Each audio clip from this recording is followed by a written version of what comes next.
Your job, as long as you're here, is to prove them all naysayers wrong.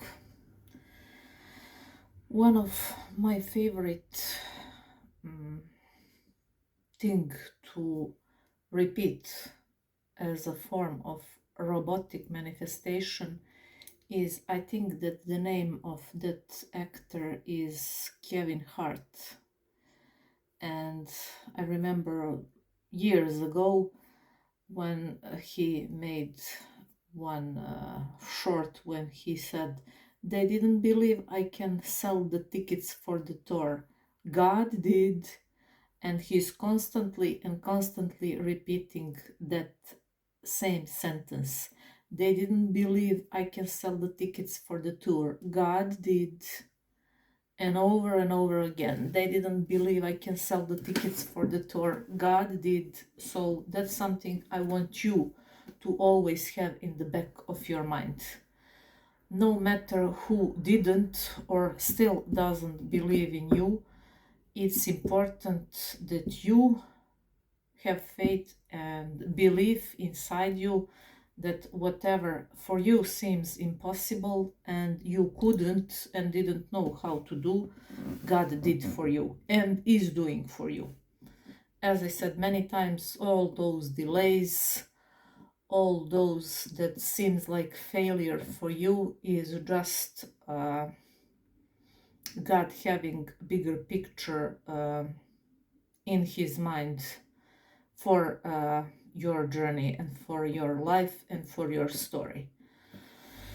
So never come from a place of lack, even though your circumstances might reflect that to you now.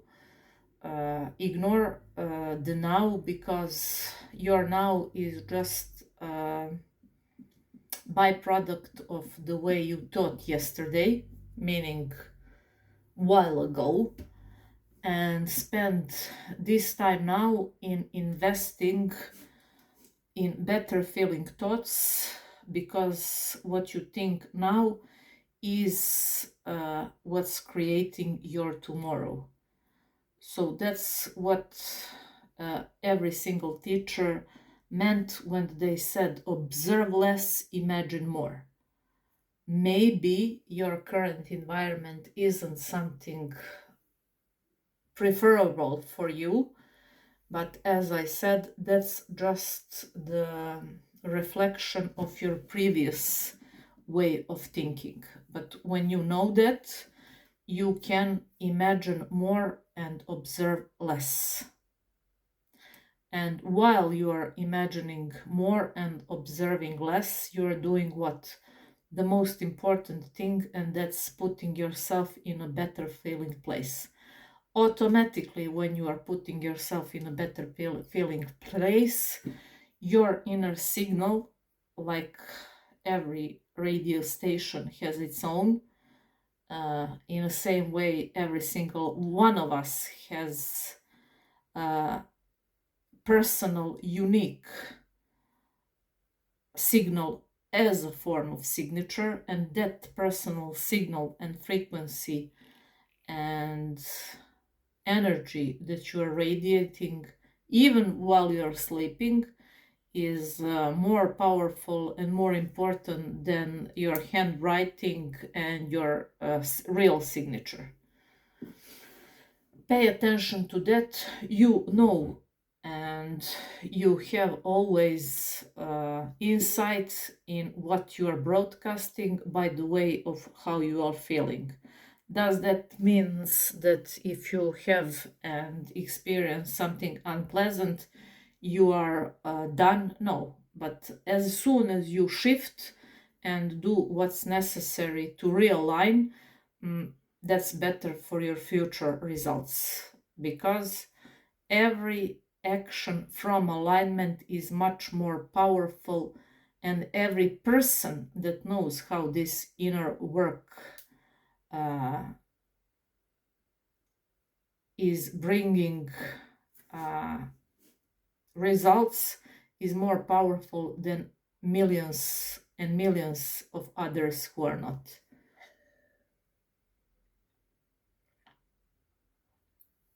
One person in alignment is more powerful than millions who are not. One action from alignment is more productive and more powerful than millions actions of place of resentment and resistance. I mean, you know that from your personal life. We all had days when you woke up on, so to say, wrong leg, and then you lost your cab, then suddenly it started raining, then all of the sudden your hair is messed up, then you're late at your work, then your boss is not in the mood, then all your colleagues are like some whole bunch of people that you can't even recognize. That's day from the resistance and not aligned place, from not uh, adjusting how you want. But it's also good because without it you wouldn't know how alignment and how uh, day of flow feels. So you always have that awesome paradox of choice. And guess what? As long as you are blaming the weather, the government, your parents, your president, your spouse, your children,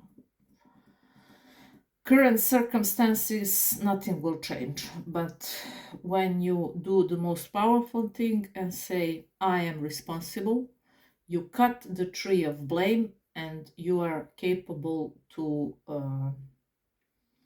step into the main seat of your life, and you are capable to, it's okay when it's not going as you planned and as you wanted. Sometimes big events that seemed like you never put time and effort into it went in completely opposite direction. Let go of your need to control because God has a better plan. But these day-to-day basis things, if you feel that you're bombarded with things that you gotta do, give yourself a break and do one thing at a time from the present moment awareness. It will go smoother and the results will be better. But when you are in a rush and you want to get everything done, results are not so favorable and you end up exhausted. So, what's meant to be done today will be done. What's not, leave it for tomorrow. I was someone who was complete control freak because my main lesson from the early childhood was feeling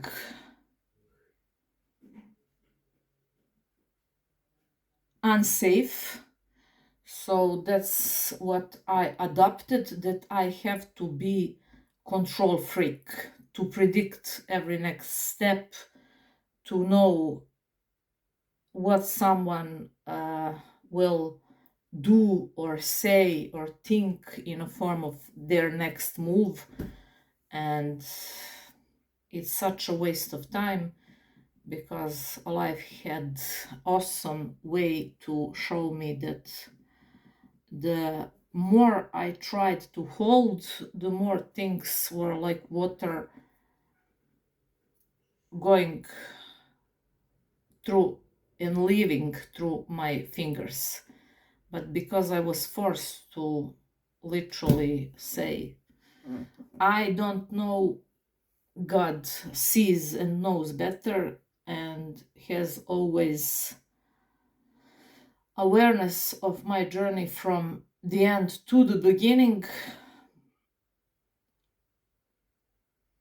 Finally, I allowed that power to do the heavy liftings for me, and let me tell you, I never regretted it, because it was the, for me, hardest thing to do, but the best thing I did.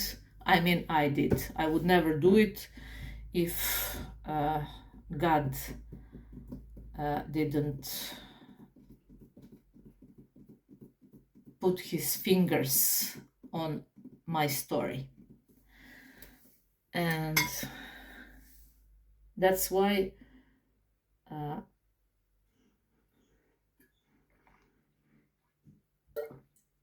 whenever it feels that your